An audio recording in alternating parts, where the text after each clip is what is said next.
Good afternoon, everyone, and thank you very much for joining. We have a packed room and an exciting panel, so we're going to begin. I'd like to welcome you on International Day of the Girl. It's a big day, an important day. There's also people who are joining us through live stream. I'd like to extend a welcome to them as well.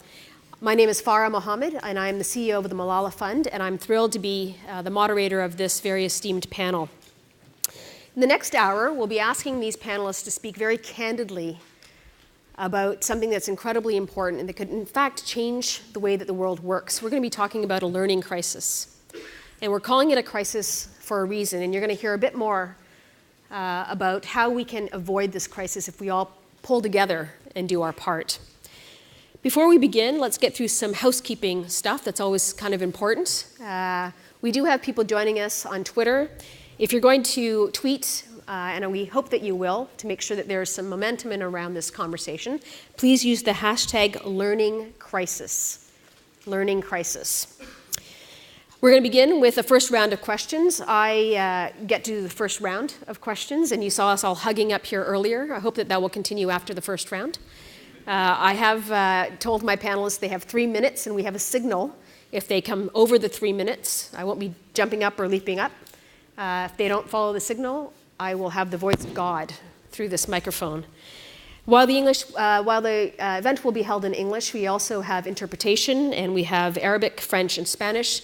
By the doors, you will have an interpretation set, so if you haven't already, please do pick one up. And finally, I would ask my panelists to have fun. It's an important issue, but it's important to bring this issue up off the page so people can understand and engage in a way that they haven't before.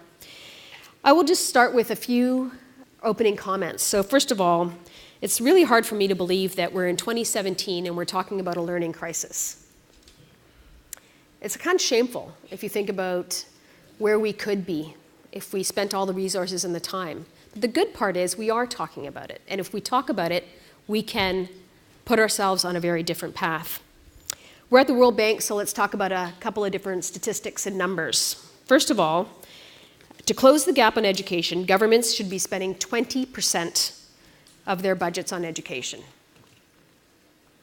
What scares me is that many countries are spending less than half of what they should be spending. So it's not even that they are close to 20%.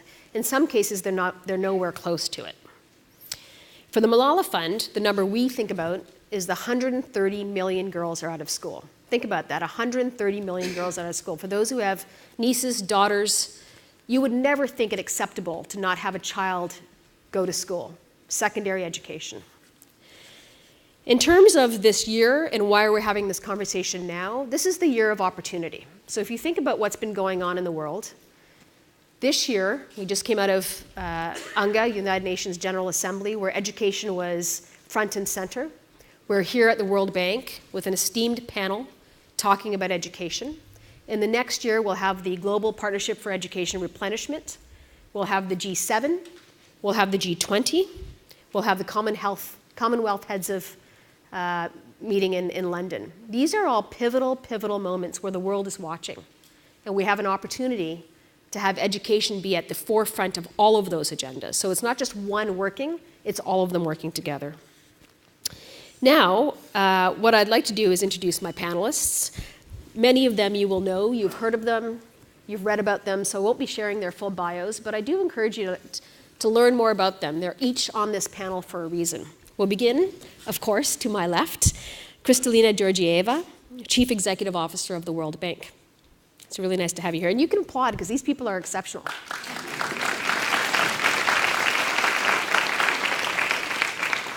Next, we have the Minister of Finance and Economic Planning, Claver, Gatete.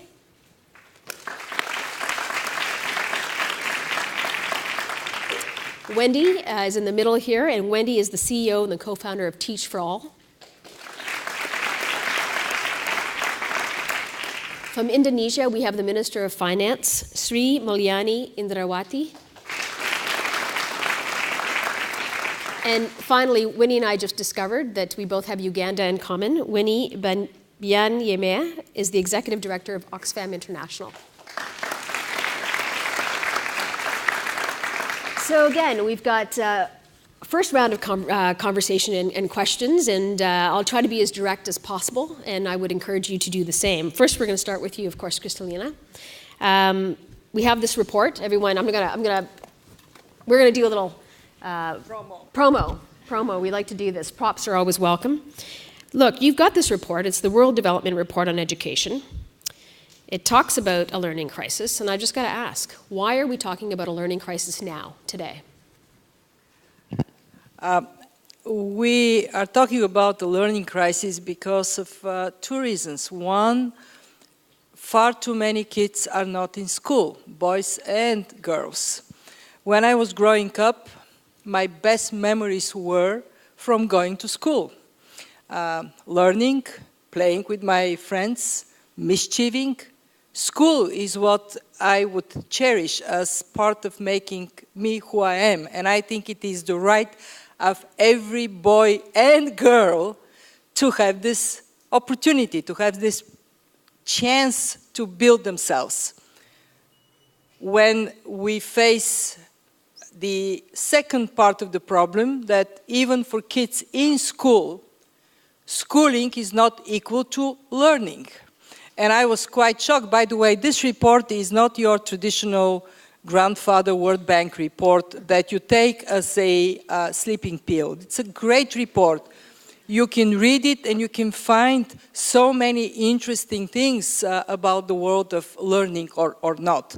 One of the things in the report is that you have third graders in Kenya, in Uganda, that cannot understand what the sentence, the name of the dog is puppy, means in their language or in English. Or we have kids that graduate and they can't really calculate their own age after finishing 8 years in schooling. We have teachers that don't show up. In some places, 50–60% absenteeism of teachers. And we have teachers that when they show up, they have nothing to teach their students. And this is horrible in 21st century. And obviously, we have to concentrate our attention because no schooling, no learning, no opportunities. And if you want to eradicate poverty, children everywhere have to have these opportunities. And finally comes PISA. On one level, it's a great test. And it actually shows that income per capita is not the most defining factor because Vietnam is doing as well as Germany and it is much poorer than Germany. But PISA, some would say, captures the kind of knowledge that is of the past. And I remember the Singaporeans becoming #1 in PISA, but are not happy. So I'm saying, how can you not be happy? You're #1. Where further up can you go? They say, yeah, we are #1 on a test of the 20th century.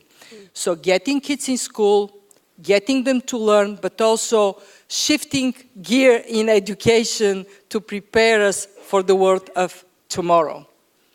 That's the crisis. We are not quite yet there. So I'll push it over to Indonesia then. Indonesia has said that education is the game changer. Maybe you can tell us, I know 3 minutes isn't a long time, but maybe you can tell us what specifically is Indonesia doing to ensure that education is what's going to propel the country forward? Well, first, that picture is actually the Indonesian student, so that's one thing. Because I recognize in terms of uniform. Indonesia has already committed 20% of our budget for education. So at least for that, you can tick the box.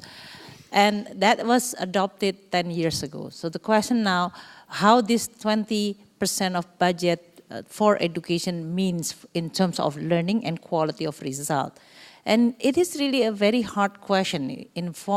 After a decade, you then know that it is a lot of things beyond money, or even in this case, by allocating 20% automatically mandated by our constitution, many of both the Ministry of Education or religion in Indonesia is also under the religious affair, and local government, they don't feel that they need to propose something worth to get the budget because it is already automatically allocated. So very poor performance in terms of planning then you are going to also have the executing.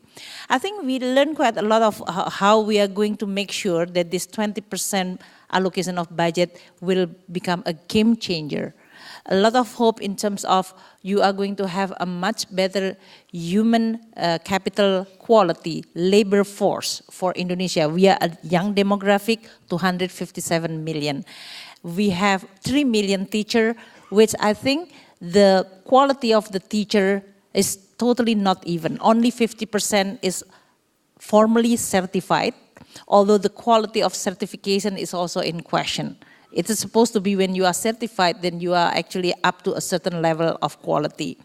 Indonesia is a big country. There is also differences in terms of quality of school, especially in a remote area. So you can have the same 6 years completion of the primary school, but those in Jakarta, they can read. Those which is outer island, remote area, although completed the primary education, they cannot even read.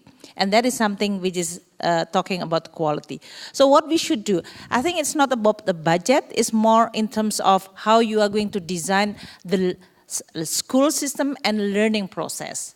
The school system is delegated to the local level. We have central government, provincial, and district level. And the commitment of the local government is not one uniform across Indonesia. We have more than 350 districts. And that is the challenge for us, how you are going to make sure that there is a more or less quality across Indonesia. This has something to do with the intervention by the central government. We can design the budget, which I'm now thinking as a finance minister again, of linking the budget with the performance. So performance-based budgeting that can be introduced in the school. Indonesia have 2 very big spending on the education budget for teacher salary, and the second one is operating of the school. This has been granted across the board. I think the way we are going to grant those kind of money for school could be modified, that will be linked to the performance, that have something to do with the management of the school, teacher attendance, learning process effectiveness, and the participation of many of the parents. Yeah. In Indonesia, I think it's only a very few parents really participating in this, the school management and school accountability. That is something that needs to be done. Lastly, I think with now technology, we actually can expect a lot that this technology combined with the allocation of education on the budget, you can get a much faster and stronger accountability, faster, better result, and a stronger accountability system that can be introduced. And then also the learning process that then can be combined with the textbook, as access of the textbook or the information. This is the area that I think new innovation and idea can be also be introduced. If I can have still time, Minister, in Indonesia. You have 10 seconds. Okay, well, there are 2 different education in Indonesia. We are a Muslim country dominated by Islam. There is a religious school, which I think we are now struggling on designing the curriculum so that they are going to be ready to in the labor market. The curriculum content of this, the religious, which is quite significant in terms of the number, should be redesigned. And this is one of the area that the Indonesian has not yet at the level that we are going to discuss on what does it mean, what kind of reform in the curriculum and approach. Thank you very much. I don't think anyone here would be surprised to hear the Minister of Finance talk about accountability. And I think that's really key. So, and I applaud the 20% as well. I'm going to shift now to Rwanda, where I think a lot of work has been done to get kids into school. The numbers have gone up in terms of enrollment. But yet there's a little bit of a challenge there, and that's keeping them in school. So I wonder if you might tell me a little bit and tell us a little bit about how are we tackling the issue of dropouts as it relates to Rwanda? Yeah, thank you very much. In Rwanda, we are very, before you just answer your question, we are very sensitive to gender. And when I looked at the table here, in terms of gender imbalance, here at the high table, and I look in the audience, next time I think we have to change because it starts from here before you go to schools. We must have the gender balance in schools, but we also must have the gender balance in an audience like this one. And this is the men clapping. Oh, it's the men clapping, yes. Many years ago, it would have been an all-male panel. So I actually think that, there's something to be said to having a lot more women on the panel, but we get it. Yeah. We're sort of resetting the imbalance, as we might. Go ahead, please. Let me just tell you, the way we look at schools in Rwanda is now changing totally, because I know that we've had a very dark past where we had no, for education for us it was almost like a privilege. It was not a right after the genocide that we had. But now we start from the early childhood development. And this is for us very, very important, where we have the centers across the country. Actually, last week we established a national program for early childhood development that includes everything from the beginning of teaching kids how to read, how to write, about nutrition, about school feeding, all these kind of things, so that they are developed at a young age. And then from primary school all the way to the universities, then we follow them through looking at the gender balance, which is for us very, very important. One where we put emphasis is access from primary school to the secondary school. And initially, this one here, for about the last 20 years, it has increased by more than 3 times in terms of the students, but in high school, more than 10 times. And in tertiary education, the technical and vocational training and universities, it has increased 32 times. So you can imagine the investment that has gone there, because for us, this is the basis for anything else. The education and health are very critical and at the center of our vision of becoming a middle-income country. And that's why we have invested heavily on the health side, making sure that everybody has insurance, but also on the other side, they have universal primary and secondary education, which is very critical. But we found we are facing challenges. Is number one, are the kids staying in school, which is very, very critical. And for us, it was a big challenge because we realized in many, many schools in the country, we're still having almost the same problem. So it was not only the government that was that was addressing it, but we decided to work with parents, work with the schools, work with local government to make sure that all are involved in terms of making sure that the kids can stay in school and be able to continue their own studies. And that was a big challenge because we had just introduced what we call capitation grant. Here we have to see for every child how much money is going and to do what. Can I just stop you there? Can you give us a concrete example of what you did when you said we work with parents? Because I think what people want to see is what are the actual concrete things that you're doing? Because that can inform whoever's watching, that could inform what they might do. So just a concrete example of what has been done. Yeah, maybe our situation is different. In Rwanda, every family has a performance contract. Okay. Every local government official has a performance contract. Education officers have performance contracts, including in schools, the headmasters, the teachers. So what we did was put this one as a performance contract for each one of them. If you don't get it right, then you all lose it. You lose marks. And for us, performance contracts is the only judgment. If either you perform, if you don't perform, you are out. You lose your job. It's as simple as that. And that, of course, once we put in the performance contracts, everybody, we have to say, well, if a kid is out of school, then there is a performance contract that has been missed by the parent, by the local government, by education officers, and others. So meaning that actually you don't want to, if you lose it, it goes with your job. Okay. It goes with your promotion. It goes with your remuneration. So this is very, very important. If you don't add punishment, then you don't get it right. So it was not just a matter of saying you must do it, let's try to do something different. No, you just put on performance contracts. And so this has really, for us, helped in terms of improving at least the kids, the number of the kids staying in school. Now what we are also facing is to make sure that as you go through school, it's not only access, but also it has to be what kind of quality education are you getting? And we had to also look at the quality of the teachers. Mm-hmm. We had to deal with the issues in any country, I think most of the countries, there's no way you can get enough salary for all the teachers. What we did was to supplement it with other financial means.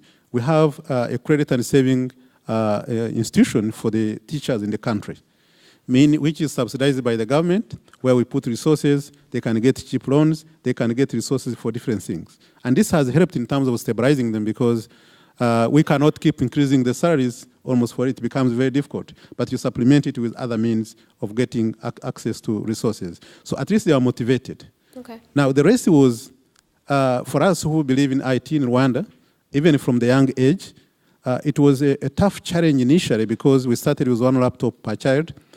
And I remember the initial distribution of the laptops. They gave it to teachers and kids. In 1 week, the kids were ahead of the teachers in terms of using them. And this was really taught us that we have to prepare the teachers way ahead of the students so that they are ahead again in terms of helping the kids.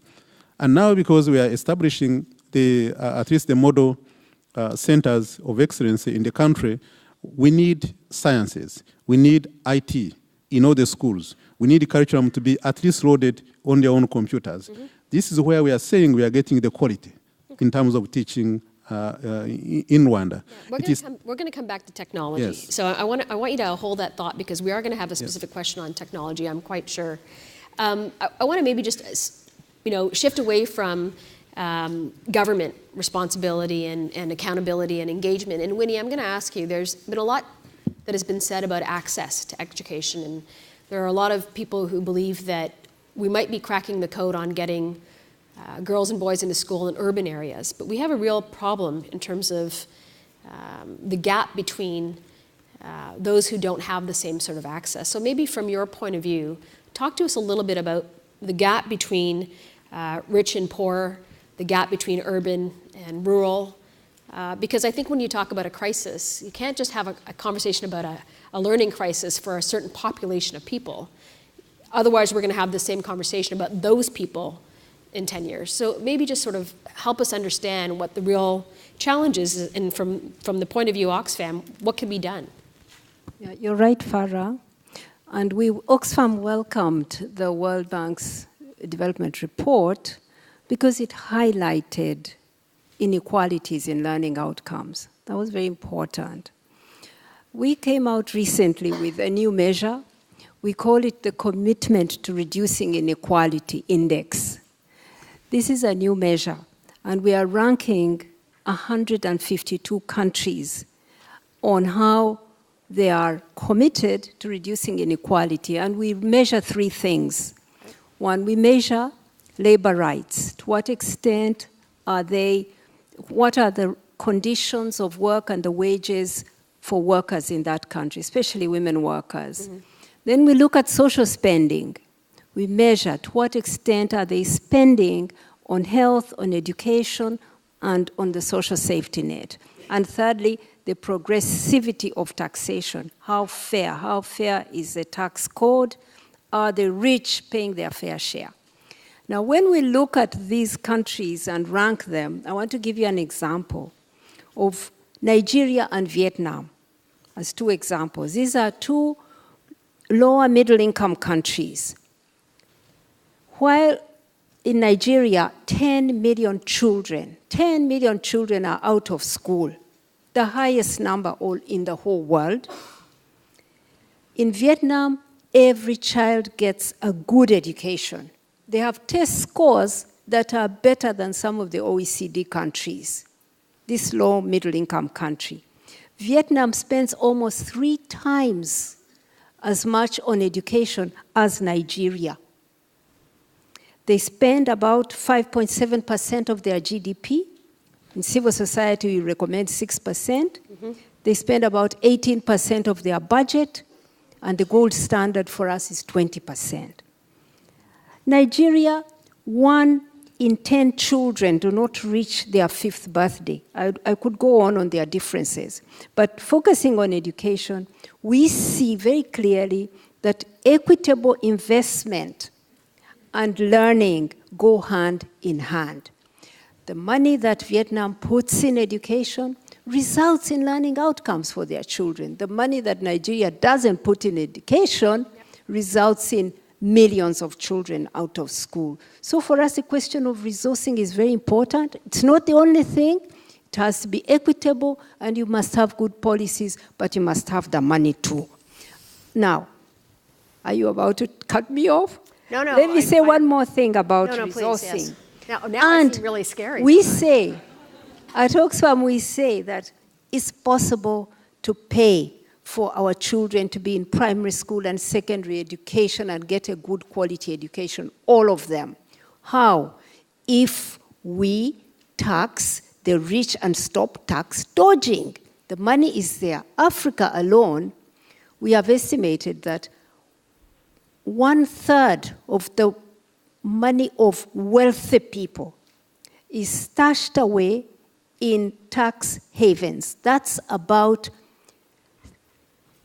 $500 billion. If it were taxed, it would give $13 billion every year. That would pay all the teachers we need to put every African child in school and a balance to put in health. So the money is there. If Mozambique and Ethiopia can put 20% of their budget in education, it's possible. All the other countries can do the same. But the investment is low. UNESCO has estimated that you need a minimum of $200 per child in primary school. Most of the low-income countries are putting in about $70 per child, less than a half. How can you get learning outcomes with that low investment? So, because poor countries like Mozambique and Ethiopia can do it, there's no excuse why rich Nigeria and others can't do it. Here, here. We, this summer, Malala went to Nigeria, and in my research, one of the things that I struggled with was Nigeria is the single most, the richest country in Africa and spends the least amount of money on education. And that's not even just short-term, lack of thinking. That's long-term chaos. That is something there. I think if you're going to come out and rank these countries, I'm glad that you're being thoughtful about how you're going to rank them, because we've seen rankings before. Everyone has done rankings. People have done rankings. It depends on what you do with that ranking, right? And part of that is we've gone past the blame and the shame game. That doesn't work anymore. But showing actual outcomes, what's going on in Vietnam because they've done this, what's going on in places because they have not done this. And for me, there's a conversation there about climate change. There's a conversation there about corruption. There's a whole bunch of different spin-offs. It's not just about getting girls and boys in school. It's what that country's not going to get because they didn't do it. But I think that's what your ranking hopefully will show. But Farah, can you not let the donors off the hook? Yes. I've said governments can invest in education, but then I also want to say that the donors need to put more of their aid into education. Coming up is the replenishment of the Global Program on Education. This is a program that focuses on the countries that are most in need and that have put in place the right policies. Yeah. Now, before I let you go on, I don't want people to think that I'm giving the Ugandan advantage here. Okay. Because we're both have a Ugandan tie. So I got to stop there, and I'm gonna switch to Wendy. Wendy, I think that your organization has done a lot. You've got a lot of time and energy and results behind what you've done. When I say, we're going to play the word drop here for a second. When I say innovation in education, what do you think about in terms of what needs to be done? You got to grab the mic, yes. First of all, I'll say that this report, I love the framing of this report. And, the fact that it lays out this issue as a very, not only massive, but deeply systemic issue, that doesn't start within classrooms. It starts with the fact that kids, whole segments of them all around the world, are facing many extra challenges and then show up at school systems not set up to meet their extra needs. And there are all sorts of kind of mindsets and policies and such that fuel this whole thing. And, what I would say is, why are we talking about a learning crisis in 2017? One of the biggest reasons is that we've tended to oversimplify the problem. What I love about this report is it doesn't oversimplify it. it's like playing whack-a-mole when you try to like fix it by like fix the teachers, give every kid a computer. It's just, it doesn't work. We need to take it on in its full complexity. So what I love about this report is that it lays out the fact that there's no path to progress other than through building whole systems, coalitions of actors across the whole ecosystem at every level of the education system, but also every level of policy and even civil society, et cetera, who are all oriented towards learning. So to bring this back, I think the only path to innovation in education and the degree of innovation that we're going to need to see to have quality learning for all is to actually do really what this report says. And I think at the core of it is the question of how do we build the local leadership capacity necessary to, in every given country and community really, build those kind of learning-oriented systems. So that's the biggest thing that comes to mind, and I think that this is an issue that has long not gotten enough attention in the development community and even among our governments. What are the things that we can do to intentionally cultivate the leadership capacity that we need to see? And just to put forth a concrete example of the kind of thing I would envision that could, if done on a much bigger scale, generate the kind of local capacity and innovation we need to see. I'll just point to actually an example from some of the work that the World Bank in collaboration with Teach for All has undertaken through an old discretionary grants fund. The World Bank supported our work to, across Latin America and South Asia, essentially spread this effort to cultivate local leadership capacity. These locally led organizations like Teach for India that are channeling some of the top graduates in the country into this arena of working with the most marginalized kids, and to see what's come of that in just 9 years. You go to Pune, India, and there is a movement to change things for kids, like coalitions of the business community and the governmental actors and civil society with a strategic plan to say, well, what all do we need to do? New initiatives to retrain government teachers, select and develop new teachers in different ways, start new secondary schools with new models that have been inspired by successful initiatives in other contexts. And at the center of all of that is a bunch of Teach for India alumni who, in collaboration with other local actors, are providing the leadership capacity that we need to see. So we're excited to see kind of the beginning early returns, and also to be talking with the World Bank to explore how can we accelerate the influence of these folks so that they move into positions of influence in ministries and join networks so that they're learning from other leaders across borders. So bottom line, if we want to see the level of innovation and capacity building that we're going to need in order to have any chance of getting anywhere near the quality learning SDG, we're going to need to take a much more intentional approach to cultivate local leadership capacity. I'm going to take the opportunity there to do a little plug for the Malala Fund, because I think everyone can do their role. We have something called the Gulmakai Champions. It's exactly that, building capacity at a very local level and then bringing that up. So we're going to go to Twitter now and ask a couple of questions. We will have some time for audience questions. We're doing a time check. We've got about 20 minutes left. Is that right? About 20 minutes left. So, Minister, I rudely cut you off. I would be told off by my mother for that. So I'm going to start with you. I'll tell you first the question, and then we'll lead off and maybe ask a panelist to quickly intervene. So from Twitter, Doris writes on the Spanish page, poorly used technology hurts learning. And I'm asking you because you had talked about technology, and I think that that's something incredibly important. Diouf wrote on the French page, we must return to methods that have enabled thousands of children to master reading and mathematics. Too many innovations have disrupted the educational system. We need to invest in teacher training. So the question, what role does technology have in education? And I would say specifically education reform.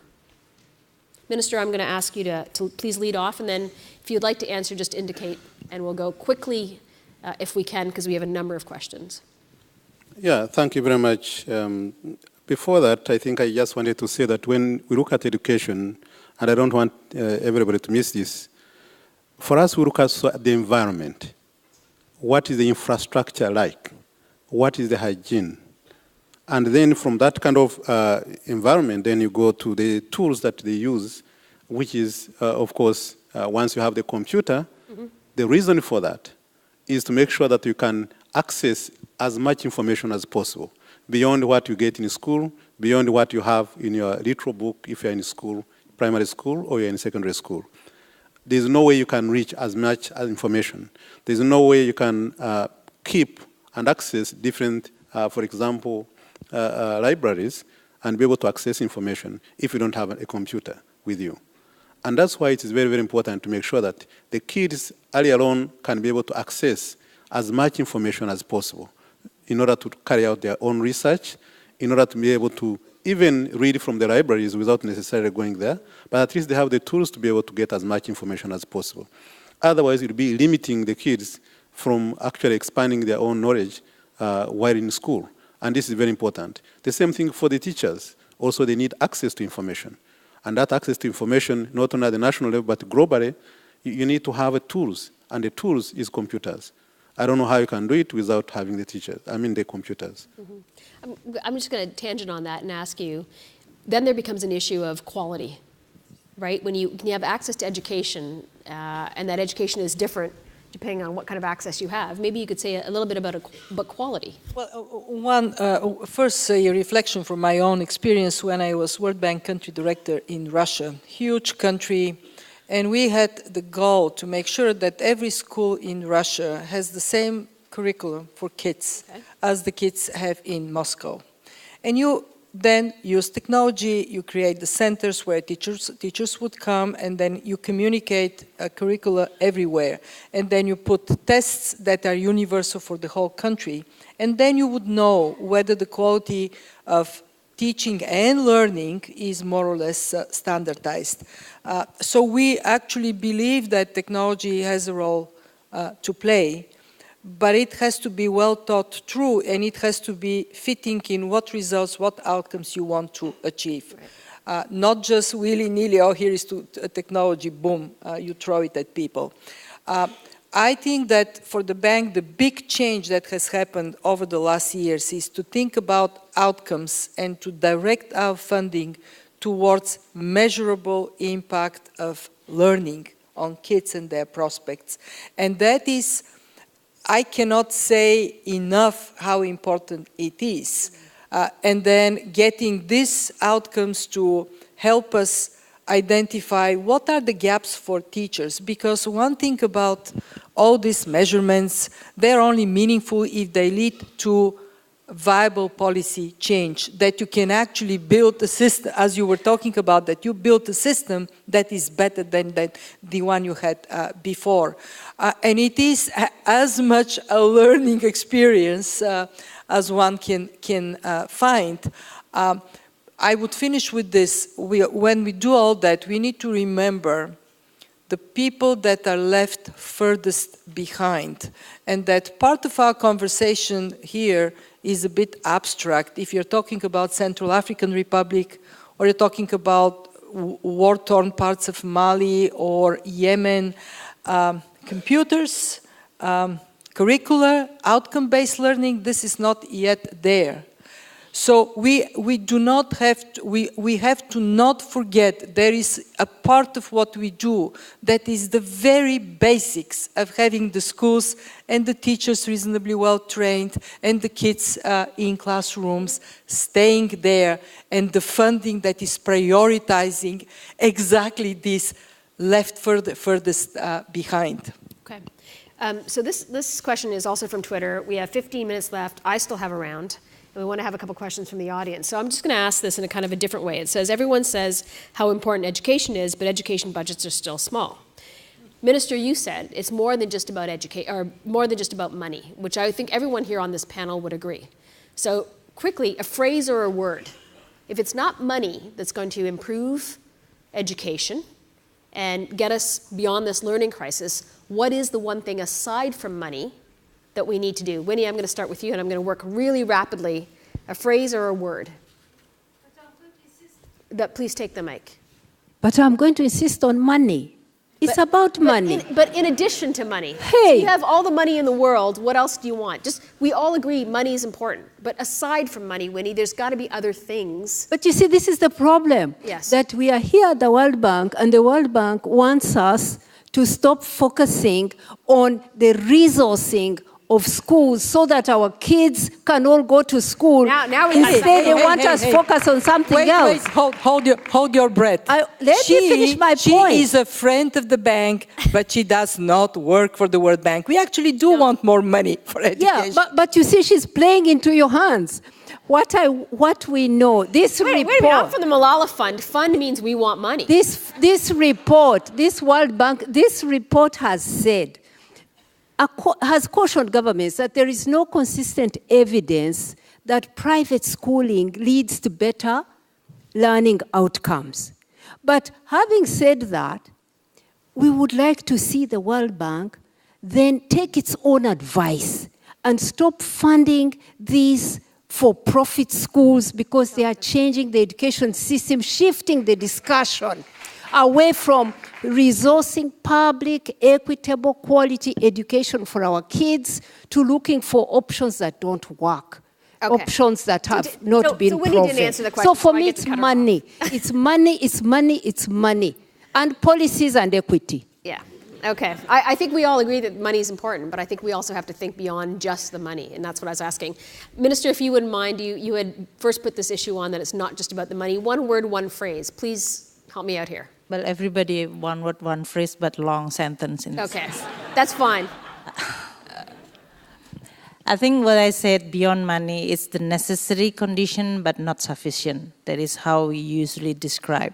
So you have money, but like as I described in Indonesia, you need to have a good policy. Not to mention that if you are dealing with a big country, Nigeria is also a big country, then you are dealing with a government which is have a central, local government.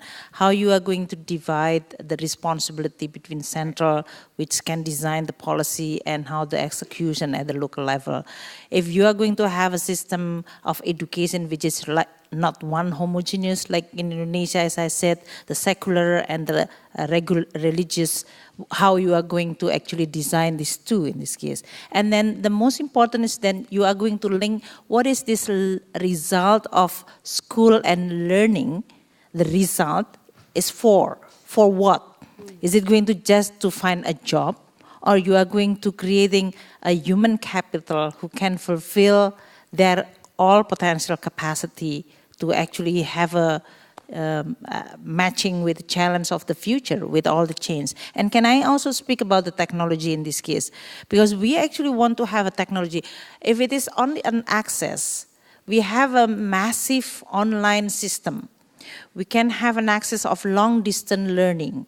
But the question about whether those kind of access then eventually have a result, that is something that we really need to ask about the quality of this access. But technology definitely can overcome this access problem faster and cheaper. The second one is also in terms of the innovation. Technology definitely can actually improve the way the teaching or learning process. They can enhance in terms of the tools, they can enhance in terms of the interaction between teacher, the subject, and the student, and they definitely can enhance in terms of accountability. So that is all those, the possibility that we could use technology to improve policy, system, and result. Thank you. So we're going to do something a little different here. Did you want to add something, Wendy? Well, I was going to go down the line and add my word, which would be, I mean, not to beat a dead horse, but leadership capacity, you know, like where you see schools with unutilized computers in the middle of Haiti, and then you walk into a school and it's like, wow, you've got to be kidding. These kids are all doing rigorous curriculum on the computers. What's the difference? Leadership. A leader who's on a mission, who's built a team of people who are also on a mission, who are using technology as a tool.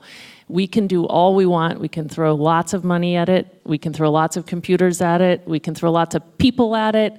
It doesn't work unless you build an aligned system where you have leaders at every level, not only within education, but in the larger ecosystem. Because I'm interested to see about this leadership. It seems like a magic word in this case.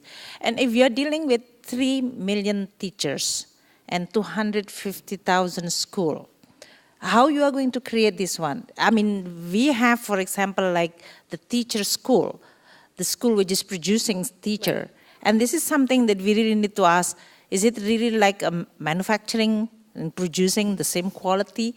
Or is there any tools, management tools or tool books that can be used for all principals so that they are going to be able to run and manage the school properly? I'm actually interested to really hear. But telling that the leadership and creativity of the management of school is important is, I think, is so obvious. The question is how.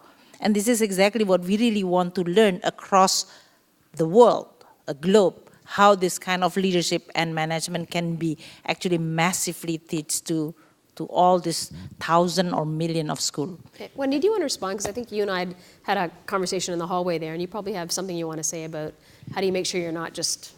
Yeah, I mean, this is so complex, and we could talk about it for the rest of the day and, week, et cetera. I would say, one, we can learn a lot by looking at the countries and the local systems that have made much faster progress than others. What have they done differently?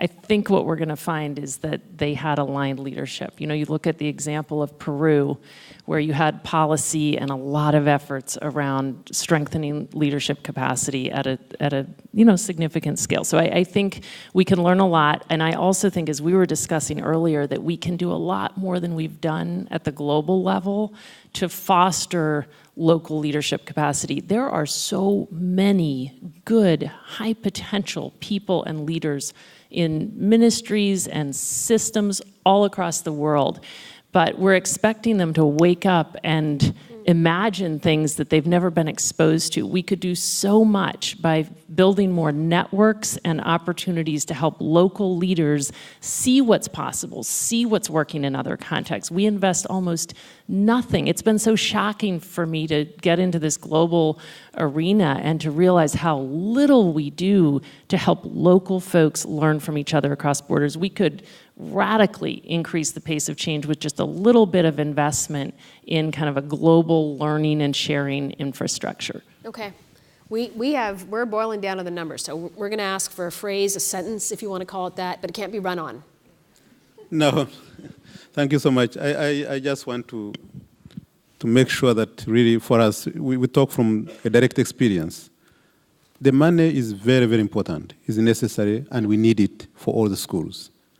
But there is also an equally important aspect, is what is this money going to do? How is it used in school? How does that money keep someone, reduce the number of dropouts in school? How does, one has to account for every penny that goes into the schools, how it is being used, and at the end of the day, we have to measure the results. What's the impact of a school once you graduate from that school? How do you measure it to make sure that the investment you put in, at least you're getting the results? But the money, of course, we need, the more we can get, the better. But it's not the only issue. And I think my colleague, Minister of Finance, mentioned it. It definitely is necessary, but it's not sufficient. You cannot just stop at money. You have to go deep and see what the money is doing and the quality that you are getting, because you are building the future of the country. Right. You are building the kids. And the moment you lose it at the primary school level, then you have no chances at secondary school level. If you miss that one, of course, the university level, and the whole chain is affected. Okay. And that's why you have to get the value for every penny that you put in, whether little or too much, but you are looking at the results that is coming out of the school. Okay. We're going to give you the last word on this one, and we're going to go to the audience for questions. So the first person up gets the question. Okay. This lady had her hand up right here. So my sentence is long-term, sustained political commitment and burying the yo-yo in priorities. Today is a priority, tomorrow it is not. Well, I will say that many people only think in terms of political cycles, so I hope that we can get beyond the thinking of elections, and I think that would make a really big difference in terms of education spending. Please stand, tell us who you are, and if you're working here, which area you're working in, please. Hi, my name is Alina Saif. I'm a second-year undergraduate student at the University of Maryland. There was a lot of talk today about the need to improve the quality of education in terms of learning systems and our teachers. But a UNESCO report last year said that, while in India, more than 40 million youth drop out of school before 10th grade, many of them being girls. And in terms of dropout, while we did talk about how to combat fees, I was just wondering how the panelists believe we can tackle issues such as lack of proper parental encouragement, especially when they believe their children should be working and earning money then, rather than potentially investing in something that could then lead on to I don't know, more money for their families, and also feminine hygiene, sanitation, and infrastructure. Thank you. Who would like to start? Yes, why don't you start, please? My easy answer is we clone Malala's father, and then it is done. Well, seriously, on a serious note, we have to lift up this issue in our societies and be absolutely relentless. How come that we are turning a blind eye on girls getting married under the age of 18? We cannot. How can we turn a blind eye, especially girls? It's more often girls than boys that are pulled out of schools early. If we, as a global community, stand up and be counted, then fewer parents would pull their kids out of school. Make it not popular socially. And for that, you guys, the younger generation, speak up. I'm going to add one other thing to that is we've got a lot of countries who have passed laws that said a girl cannot get married before the age of 18. And that's really nice to have the law, but there's no enforcement of that law. And that's a real breakdown in the reason of having that. And as for changing the conversation, you're right. Malala's father, Ziauddin, he is one voice. We need more of those voices. We need men to talk to men. We need community leaders and capacity builders to speak to capacity builders. When you speak to somebody where they live, that makes a difference, because we can sit here at the World Bank on this stage, and if the message never gets to that person and they understand what is it to gain, that they will gain, we won't make this difference. And child marriage, actually, I'm glad that you brought it up, is a perfect example of how you're seeing that tide change. And if you don't change that tide, those girls will not go to school, those girls will not contribute to their economy, and that economy will not get stronger. And for me, that's just common sense, but it needs to go deeper than just the stages here. It needs to go into the communities. It's a really great question. So, Wendy, you're chopping at the bit here. I did jump on the local piece there, because there are a lot of big issues, and there's a lot of policy change and mindset change and a whole bunch of things that we need to do. But maybe I would say, from our limited experience, that the most crucial thing we need to do is, in local communities, develop real learning opportunities for girls and engage parents. I have yet to see, really, there's a universal phenomenon in the world, and it's that parents want the best for their kids. We can all find exceptions to that, but this is just this is just the reality. From villages in Pakistan where our folks have worked to, places where, you go in and from afar you think, whoa, what's going on? And you get into it and you realize, oh, there's a lot of stuff going on that we don't talk about at the global level. We need local people in communities bringing parents in, showing them what their girls are capable of, what that will lead to, how they can actually educate girls and still do that in a way that's in sync with their religion and their culture and such. It's so much, again, I hate to keep saying this, but this is so much about local leadership. I've watched incredible things that you wouldn't even believe are possible in the hands of local teachers and school leaders who develop genuine partnerships with families and just totally turn things around for girls. Did you guys notice that Wendy did not once look at me because she knew I was going to give her the sign? So the good news is that this has been a really great, lively conversation. The bad news is we have a learning crisis. But I like to end on a good news, which is we have people who care. We have people who care about this issue. We've got governments who care, local activists, organizations, ministers. Your leadership has been amazing.